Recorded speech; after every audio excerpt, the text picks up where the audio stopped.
Jamal Khashoggi a été tué et démembré après son entrée au consulat d'Arabie Saoudite à Istanbul par une équipe saoudienne soupçonnée d'agir sur ordre du prince héritier Mohammed bin Salman.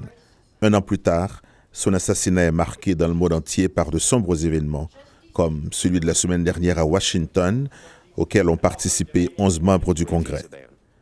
Depuis la mort du journaliste, le Congrès américain s'est heurté à plusieurs reprises au président Donald Trump, votant pour limiter les ventes d'armes américaines à Riyad et pour mettre fin aux opérations militaires américaines dans la guerre menée par le gouvernement saoudien au Yémen.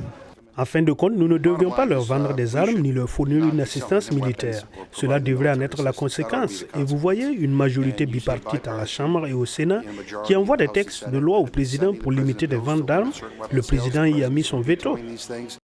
Trump et le secrétaire d'État Mike Pompeo n'ont pas faibli dans leur soutien à la famille royale saoudienne, ce que le président justifie en évoquant des préoccupations économiques.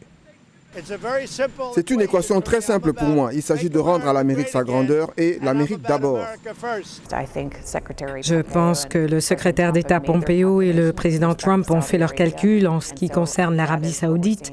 Ce pays est très activement engagé dans un conflit au Yémen, à peu près sur un chèque en blanc des États-Unis. Alors que l'Arabie saoudite tente de s'ouvrir au tourisme et aux investissements internationaux, certains analystes suggèrent que le meurtre de Khashoggi pourrait ternir l'image du royaume pendant de nombreuses années.